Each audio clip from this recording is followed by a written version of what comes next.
Muy buenas a todos, soy Ramón Martínez Berganza Romanos de Zaragoza y vengo a hablaros de mi experiencia con los Tissue Level versus Bone Level durante estos 16 años que llevo colocando implantes y así amenizaros un poco estos días que estamos confinados y poder compartir con vosotros pues toda mi experiencia. Comenzamos. La elección del implante para mí es una cosa muy importante porque realmente no son todos los implantes iguales, ¿verdad? ¿Y qué criterios de elección tenemos para elegir un implante u otro? ¿Cuál se adecua más a nuestros pacientes? ¿Y cuántos implantes existen? Si nos hacemos todas estas preguntas, vemos que tenemos infinidad de posibilidades. Así que, bueno, pues vamos a hablar un poquito de la parte del cuello, ¿vale? Y ver las diferencias entre unos implantes y otros. Podemos elegir qué tipo de cuello tiene el implante. Podemos elegir qué tipo de conexión. Podemos elegir qué tipo de superficie puede tener nuestro implante. Si tiene cambio de plataforma o no. ¿Qué diámetro tienen nuestros implantes? ¿Qué forma tienen nuestros implantes? Y la longitud también podemos elegirla. Entonces, en base un poco a la forma de los implantes, tenemos los cónicos y de paredes paralelas, que a su vez tienen dos conexiones. En ambos casos, conexión interna y conexión externa.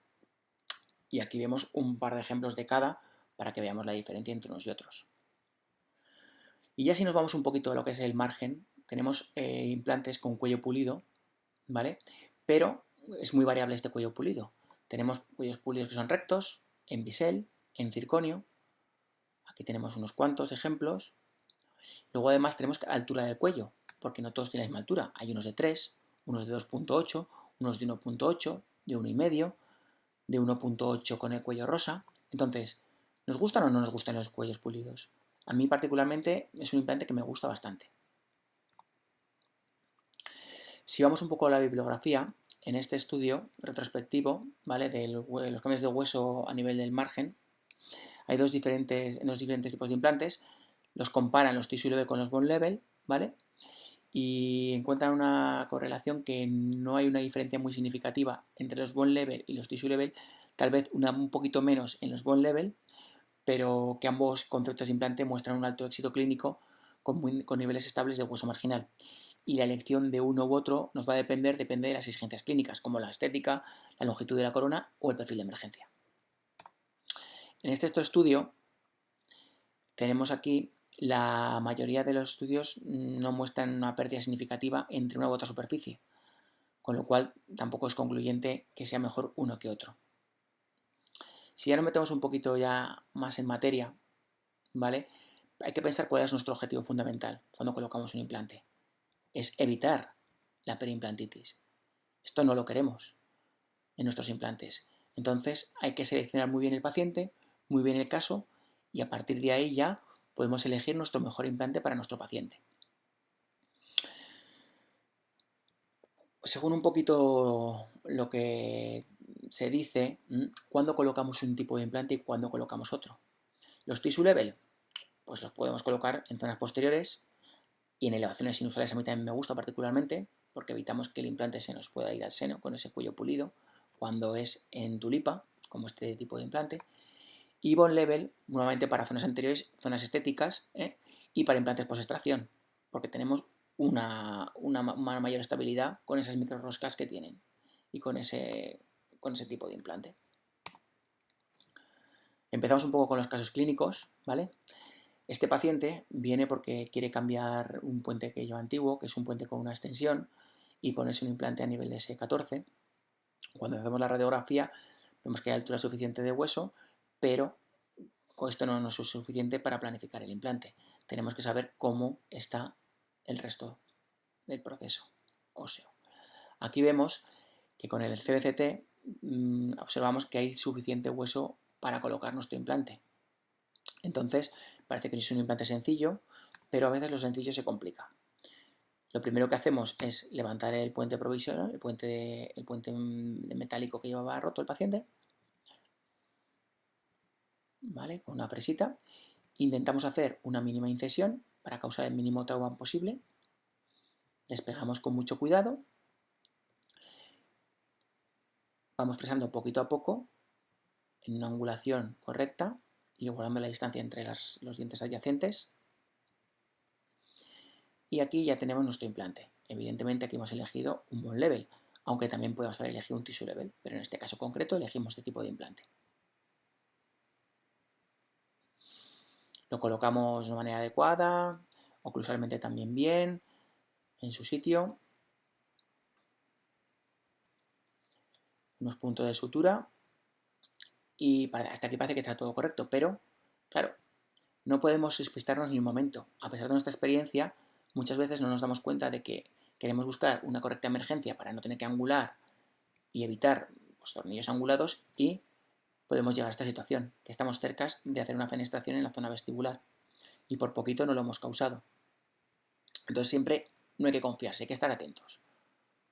Este otro caso clínico es otra paciente que presenta una fractura, fisura a nivel del 15. Con lo cual, con el escáner, vemos cómo está el diente, lleva una endodoncia y una reendodoncia que ha fracasado. Vemos que hay suficiente hueso para hacer un implante post-extracción, sin regeneración prácticamente. Procedemos a la extracción lo más atraumáticamente posible que podamos. Vamos fresando y colocamos nuestro implante en la posición tridimensional correcta.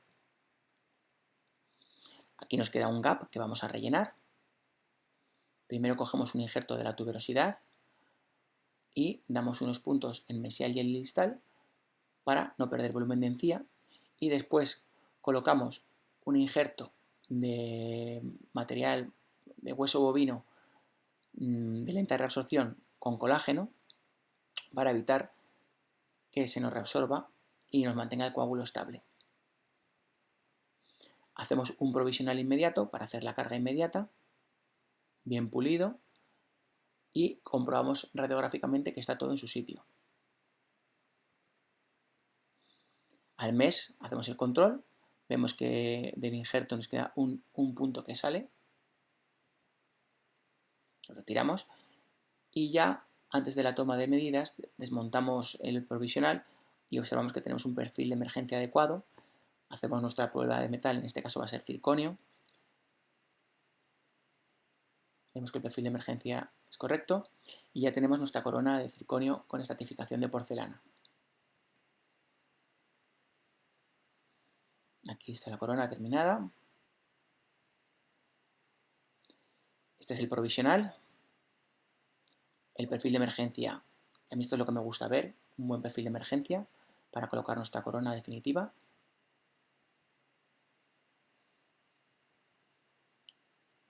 Y vemos que no se ha reabsorbido nada el proceso gingival en la zona vestibular y tiene muy buena pinta.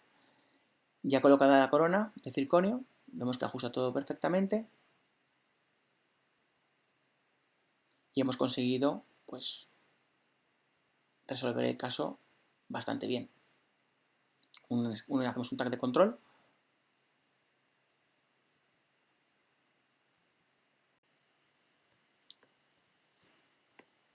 Al año observamos que nuestro implante está perfecto, no hay ninguna resolución de encía, está todo bien. Prácticamente no se ha manchado el empaste de la tronera. Y seguimos con otro caso clínico. En este caso, aquí es un diente de leche que se le movía bastante al paciente y le causaba dolor, con lo cual aquí también podemos colocar un bone level, ¿verdad? Tenemos hueso suficiente, pero no. En este caso hemos decidido colocar un tissue level, como vais a observar ahora. Lo que hacemos es fresar a través del diente para colocarlo en la mejor situación posible, conseguir la mejor emergencia. Después de haber fresado las primeras fresas, hacemos la extracción y después colocaremos el provisional atornillado. Ahí tenemos nuestro provisional atornillado, que hemos usado, como veis, su mismo diente. Este es el control antes de las medidas. Vemos ahí el provisional con un poco de clip en oclusal y vemos que el perfil de emergencia que hemos conseguido es el adecuado. Para mí es muy importante provisionalizar en estos casos porque conseguimos un perfil de emergencia correcto. Y aquí nos va a funcionar tanto bien un tissue level como un bone level. En este caso optamos por este implante, pero podemos haber optado por un bone level igualmente. aunque como yo os he comentado, a mí este es un implante que me gusta mucho y lo uso pues muy a menudo. Este es el control radiográfico del provisional. Y aquí vemos un poquito las fases ya antes de colocar la corona. Tenemos un buen perfil de emergencia, nuestro cuello pulido está perfecto. Y ya colocamos la corona, vemos la diferencia entre el provisional y la corona de metal cerámica y que observamos que radiográficamente que el ajuste es perfecto al cuello pulido. Como veis, yo siempre intento enterrar un poquito el cuello pulido. Este implante realmente no es pulido a espejo, tiene una pequeña superficie rugosa que lo que hace es que se adhiera también un poquito muchas veces la zona de hueso y de encía, con lo cual a mí me funciona muy bien. Este es otro caso en el que viene la paciente con una fractura de la zona 23 y claro, está con molestias y se le cae el puente que lleva. Entonces, pues bueno, aquí lo he indicado, si pensamos todos, lo ideal sería colocar un implante bone level, ¿verdad? Vemos el diente y tenemos que colocar un implante más largo que la raíz para poder anclarnos apicalmente y conseguir ahí un poco de estabilidad. Entonces, bueno, esto es un extractor traumático, imagino que lo conoceréis muchos, se usa para hacer las extracciones y de la manera más traumática, pero ¿qué pasa? Que a veces en los caninos se fractura la raíz y entonces tenemos que sacar el ápice pues, manualmente. Aquí vemos ya colocando el implante y como veis se puede colocar un implante tissue level también con extracción. Si tenemos suficiente estabilidad no va a haber ningún problema. En este caso lo vamos a dejar sumergido.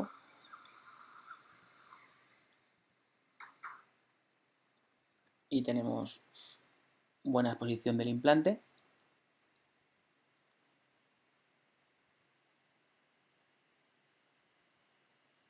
Con lo cual los tissue level también se pueden usar para post-extracción.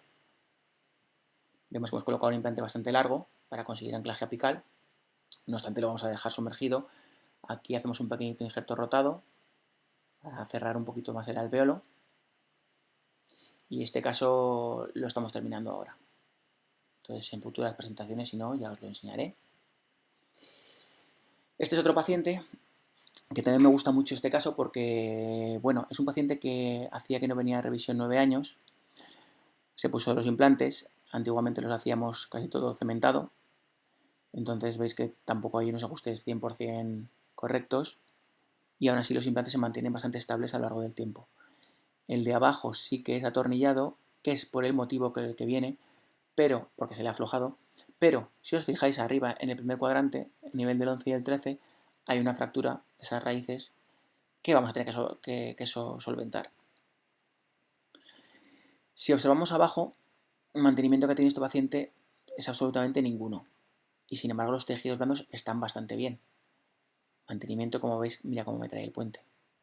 Por eso yo creo que es muy importante desmontar de vez en cuando nuestros pacientes periodontales y que no se cuidan para poder limpiar e higienizar nuestras prótesis. Observar la fractura en el 11 y aquí veis el puente cuando no me lo trajo y después de limpiarlo y pulirlo. Parece otro puente totalmente diferente. El puente superior, vemos que las raíces están fracturadas, entonces en este caso vamos a proceder a hacer la extracción del 12, colocaremos un implante post extracción y en la zona posterior colocaremos otro implante. Hacemos un pequeñito injerto de tuberosidad, sutura y colocamos un provisional de manera cementada y lo sellamos con un poquito de composite para que el paciente vaya lo más cómodo posible. Transcurrido una semana tenemos así el paciente. A los 3 meses ya podemos hacer nuestro provisional.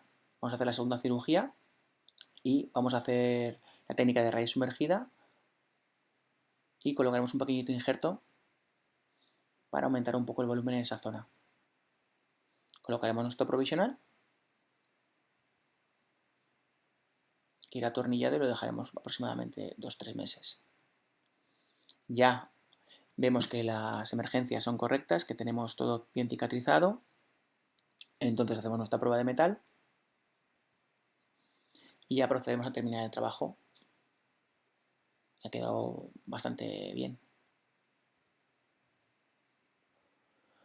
Para mí, yo os cuento que uno de los pilares fundamentales es el mantenimiento. Sin mantenimiento no podemos conseguir que nuestros implantes sobrevivan. Estos implantes son unos implantes bone level que a día de hoy no colocaría, puesto que son en sectores posteriores y es un paciente periodontal. Y en estos casos me gusta más el tipo de implante tissue level porque nos mantiene mucho mejor los tejidos y con ese cuello pulido evita que las bacterias entren directamente en la superficie del implante. Entonces, en este caso vamos a tener que estar muy pendientes de este paciente, puesto que de vez en cuando habrá que desmontar y limpiar para intentar mantener estos implantes el mayor tiempo posible. Pero sabemos que tarde o temprano habrá que explantarlos, porque irá perdiendo hueso paulatinamente. Las híbridas, yo no hago mucha híbrida, pero las pocas que tengo intento desmontarlas cada 6 meses, un año, para proceder a limpiarlas porque siempre se acumula algo de porquería. Y tengo la suerte que en estos implantes es más complicado que tengamos pérdida de hueso y de encía si tenemos los tejidos de esta manera. La verdad que me sorprende bastante lo bien mantenido que está esta paciente con esos tejidos. Pero, si observamos bien, tenemos encía queratinizada, que es un pilar muy importante para el mantenimiento a largo plazo. Otro pilar fundamental es el diagnóstico y plan de tratamiento. No podemos colocar nuestros implantes sin haber planificado y haber diagnosticado bien a nuestros pacientes. Viene gente a veces así para rehabilitar y evidentemente es mucho mejor comenzar desde cero, explantar y empezar el trabajo desde cero porque a la larga va a haber problemas con estos implantes. La motivación es otro de los pilares fundamentales. Si no motivamos a nuestros pacientes, no vamos a conseguir resultados favorables a largo plazo. Esta paciente en concreto tuvimos que hacer unas sesiones de instrucciones orales muy grandes para que motivarla e intentar que mejorara su técnica de cepillado y poder hacerle el trabajo en condiciones. Al final conseguimos, no es un trabajo de 10, pero es suficientemente aceptable para ella porque venía de esta situación y conseguimos esta otra. Ella estaba muy contenta y nosotros también. También es fundamental, tanto en tissue level como en bone level, el mantenimiento de los tejidos blandos. Sin los tejidos blandos no tenemos nada. En este caso es un paciente que llevaba un implante antiguo con una corona también muy desajustada. Decidimos cambiar la corona, pero además hacer un injerto epitelial libre para mejorar esos tejidos blandos a nivel del implante. Observamos que el injerto ha cicatrizado muy bien y prácticamente tenemos un cubrimiento total de la raíz. Ahora está muy de moda el concepto del zero bone loss, de sumergir mucho los implantes según la encía que tenemos. A mí me gusta más la situación de como en la tercera radiografía de ese implante tissue level, puesto que muchas veces lo que hacemos es estos implantes que enterramos tantos, poner pilares intermedios y al final estamos creando gaps en esos implantes. Si colocas un tissue level es un monobloque que te hace el mismo efecto que si colocaras un multi-unit, por ejemplo. Entonces, a mí particularmente me gusta más el concepto. Es un concepto antiguo, pero yo creo que muchas veces, como decimos en nuestro grupo, quien volviendo a hacer el camino viejo aprende el nuevo puede considerarse un maestro. Muchas veces es mejor la filosofía antigua que muchas cosas que surgen nuevas. Y a mí la filosofía de enterrar mucho los implantes no es la que más me gusta, pero esto ya es personal. Ya os lo digo, para colocar un pilar intermedio tipo multi-unit como estos, con alturas de encía, prefiero colocar un implante de cuello pulido, tissue level, y aparte que me ahorro el pilar intermedio, tengo un monobloque donde no va a tener caps. Porque si algún día ese pilar se fractura, en donde tenemos altura de 3 milímetros de encía, va a ser bastante complicado poder acceder al tornillo. Es uno de los motivos por los que a mí me gusta más los tissue level que los bone level. Pero como ya os he dicho, esto ya es muy personal. Y por supuesto la clave es tener tejidos blandos, tanto en estos implantes como en los tissue level, como en cualquier otro tipo de implantes. Eso es lo que me gusta ver a mí. Esta encía sana, este cuello pulido que no queda muy enterrado el implante. Aquí me gusta también verlo mucho. Porque además, no sé si os pasa a vosotros, que muchas veces, si has enterrado mucho el implante en los bone level, cuando tú vas a hacer las pruebas o vas a colocar el pilar de cicatrización, al paciente le duele, tienes que anestesiarle porque les duele. Entonces, bueno, con el tissue level no pasa tanto esto. También me gusta bastante para cuando hacemos elevaciones de seno. Bueno, no es una cosa súper relevante, pero ese anclaje que tiene del cuello, sobre todo estos implantes que tienen en el cuello como un poco de tulipa, te hace el anclaje en el hueso y estás un poquito más seguro de que ese implante no se verá el seno. Aquí vemos una elevación sinusal, cómo colocamos nuestros implantes y los anclamos pues un poquito en la cortical, esa tulipa, ese cuello pulido, lo anclamos en la cortical del hueso, es un hueso blando y se queda ahí anclado. Lo suficientemente estable para que no se pueda ir al seno.